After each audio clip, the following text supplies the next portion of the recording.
നാമത്തിന് മഹത്വം ഉണ്ടാകട്ടെ. ഇന്ന് നമ്മൾ മത്തായി 2-ാം അധ്യായം പഠിക്കുവാനാണ് ആഗ്രഹിക്കുന്നത്. അതിനെ കർത്താവിൽ ശരണപ്പെടുന്നു. മത്തായി 2-ാം അധ്യായം നമ്മൾ പഠിക്കുമ്പോൾ നമ്മൾ അതിനെ 4 ഭാഗങ്ങളായിട്ട് സ്പ്ലിറ്റ് ചെയ്ത് പഠിക്കുന്നതായിരിക്കും നമുക്ക് ഏറ്റവും എളുപ്പം, ഏറ്റവും ഉചിതം പഠിക്കുവാൻ. അതിൻ്റെ 1-ാമത്തെ പാർട്ട് എന്ന് പറഞ്ഞിരിക്കുന്നത് വിദ്വാൻമാര് രാജാവിനെ വണങ്ങുവാൻ വരുന്നു. വിദ്വാൻമാരെന്ന് പറയുന്നത് ഇംഗ്ലീഷിൽ wise men come to visit Jesus എന്നാണ്. അതെന്ന് പറയുന്നത് മത്തായി ചാപ്റ്റർ 2 1 മുതൽ 12 വരെയുള്ള വേഴ്സസ് ആണ്. 2-ാമത്തെന്ന് പറയുന്നത് യോസേഫും മറിയയും യേശുവിനെയും കൊണ്ട് മിസ്രയീമിലേക്ക് പലായനം ചെയ്യുന്നു. അതെന്ന് പറയുന്നത് മത്തായി ചാപ്റ്റർ 2 13 വേഴ്സസ് 15 വരെ. Jesus parents taken him to Egypt. ഇനി 3-ാമത്തെന്ന് പറഞ്ഞാൽ ഹെരോദാവ് ബെത്ലഹേമിലെ ശിശുക്കളെ കൂട്ടക്കൊല ചെയ്യുന്നു. അതായത് Herod kills the baby boys. അത് മത്തായി സുവിശേഷം 2-16 മുതൽ 18 വരെയുള്ള വാക്യങ്ങളാണ്. 4-ാമത്തെന്ന് പറയുന്നത് യോസേഫും മറിയയും യേശുവും നസ്രത്തിൽ പാർക്കുന്നു. Joseph and Mary return to Nazareth. അത് മത്തായി സുവിശേഷം 2-19 മുതൽ 23 വരെയുള്ള ചാപ്റ്റേഴ്സ്. നമ്മൾ മത്തായി ചാപ്റ്റർ 2 എന്ന് പറയുന്നത് 1 മുതൽ 23 വരെയുള്ള വചനങ്ങൾ അടങ്ങിയതാണ് മത്തായി 2 എന്ന് പറയുന്നത്. അതിനെ നമ്മൾ 4ആയിട്ട് സ്പ്ലിറ്റ് ചെയ്തിട്ടാണ് പഠിക്കുന്നത്. അതിൽ ആദ്യത്തേത് ഞാൻ നേരത്തെ പറഞ്ഞതുപോലെ wise men come to visit Jesus. മത്തായി ചാപ്റ്റർ 2 1 മുതൽ 12 വരെയുള്ള വാക്യങ്ങൾ. ഇത് കേൾക്കുന്നതിന് മുന്നേ നിങ്ങൾ മത്തായി 2 മുതൽ 12 വരെയുള്ള വാക്യങ്ങൾ വായിച്ചിട്ട് വേണം ഇത് കേൾക്കാൻ. ഇത് കേട്ടതിന് ശേഷം again you have to go back and read the chapter 2 verses 1 to 12. ഇവിടെ ഈ wise men come to visit Jesus എന്ന് പറയുന്നത് ഇത് ആ ഒരു ഹെഡിങ്ങോട് കൂടി നമ്മൾ വായിക്കുമ്പോൾ തന്നെ നമുക്കൊന്ന് ചിന്തിക്കാം, എന്തുകൊണ്ടാണ് പരിശുദ്ധാത്മാവ് അവരെ വൈസ് മെൻ എന്ന് പറഞ്ഞിരിക്കുന്നത്? അത് എന്തുകൊണ്ടാണ് പരിശുദ്ധാത്മാവ് വൈസ് മെൻ എന്നവരെ സംബോധന ചെയ്തിരിക്കുന്നത് എന്നുള്ളത് നമുക്ക് ചുവടെ നമുക്ക് പഠിച്ചു വരാം. ഇവിടെ ഹെരോദാവ് എന്ന് പറയുന്നത് ഏശാവിന്റെ വംശത്തിൽ ജനിച്ചവനാകില്ല. ഏശാവ് എന്ന് പറയുന്നത് ജേക്കബും ഈസുവും. അത് ഈസുവിനെയാണ് ഏശാവ് എന്ന് പറയുന്നത്. ഏശാവിന്റെ വംശത്തിൽ ജനിച്ചവനാകിയാൽ യഹൂദന്മാരുടെ പരമ്പരാഗത ശത്രുവാണ് ആര്? നമ്മുടെ ഹെരോദാവ് എന്ന് പറയുന്നത്. ഈ ഹെരോദാവ് അവൻ യഹൂദ മതം സ്വീകരിച്ചവനാണ് എന്നാണ് വേദപണ്ഡിതന്മാര് പറയപ്പെടുന്നതും. അവൻ എന്തുകൊണ്ട് യഹൂദ മതം സ്വീകരിച്ചു എന്ന് പറയുന്നതിൽ അതാണ് കുറച്ചും കൂടി ഇൻട്രസ്റ്റിംഗ് ആയിട്ടുള്ള ഫാക്ട്. അവന് ആ രാജഭരണം കൈക്കലാക്കണം, അതിനു വേണ്ടി മാത്രമാണ് അവൻ യഹൂദ മതം സ്വീകരിച്ചത്. ഈ ഹെരോദാവിന്റെ ഭരണകാലത്ത് അതിന്റെ ലാസ്റ്റ് ടൈമിലാണ് കിഴക്ക് നിന്നുള്ള വിദ്വാൻമാര് യഹൂദന്മാരുടെ രാജാവിനെ അന്വേഷിച്ചുള്ള അവരുടെ ഒരു വരവ് നടക്കുന്നത്. പക്ഷെ ഈ വിദ്വാൻമാര് ഹെരോദാവിന്റെ കൊട്ടാരത്തിൽ അവർ വരുന്നതും ഇവര് നക്ഷത്രം കണ്ടുകൊണ്ടാണല്ലോ, ഇവര് ആ നക്ഷത്രത്തെ ഫോളോ ചെയ്തുകൊണ്ടാണല്ലോ ഇവര് വരുന്നത്.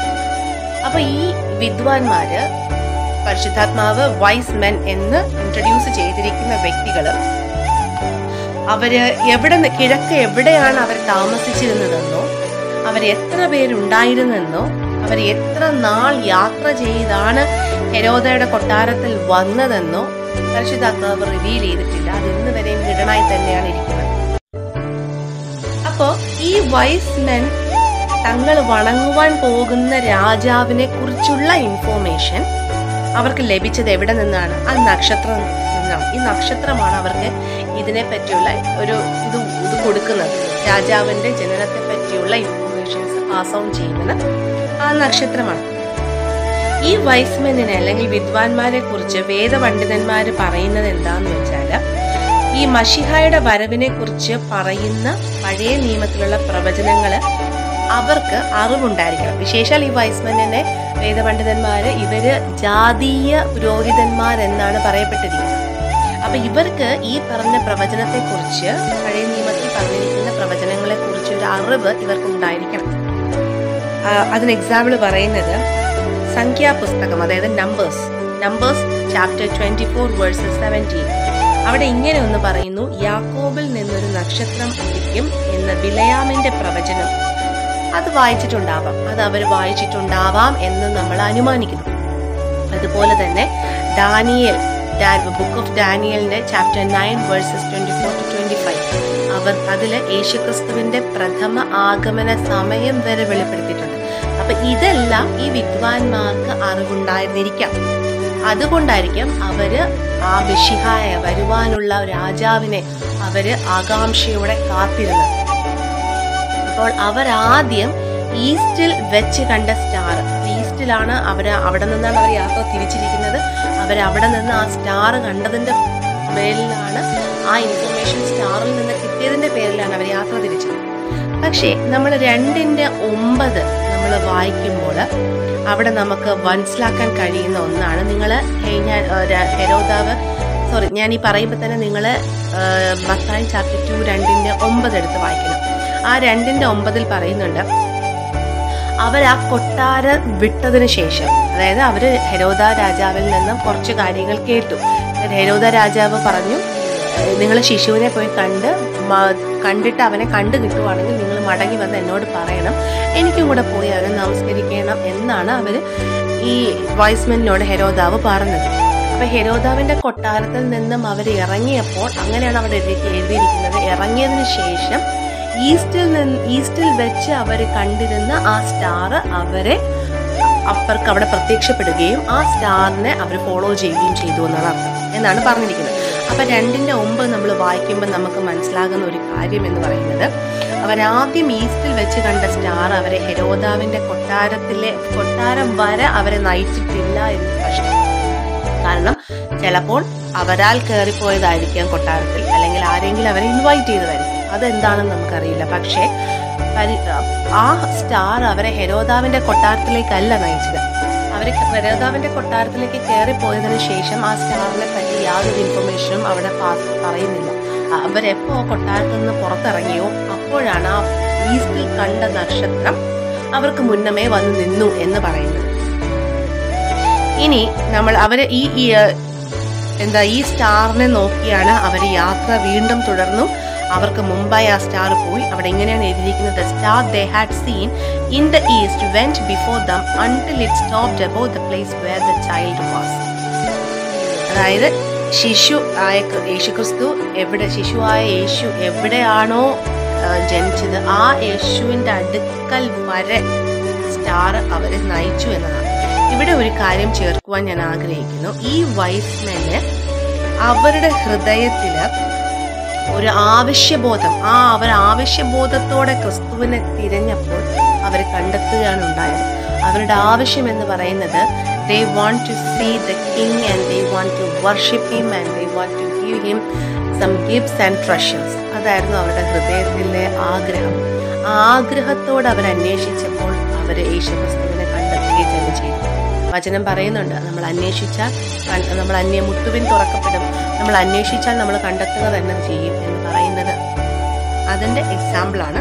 ഞാനൊന്ന് ചേർക്കുവാൻ ആഗ്രഹിച്ചുള്ള അതേപോലെ നമ്മുടെ ജീവിതത്തിൽ സത്യമായ വചനം, ക്രിസ്തുവിനെ എനിക്ക് അറിയണം, യഥാർത്ഥമായ വചനം സത്യം എന്താണെന്ന് എനിക്ക് അറിയണമെന്ന് ഹൃദയത്തിൽ ആഗ്രഹമുണ്ടെങ്കിൽ തീർച്ചയായും പരിശുദ്ധാത്മാവ് നമ്മുടെ അകക്കണ്ണുകളെ തുറന്നു തരിക തന്നെ ചെയ്യും.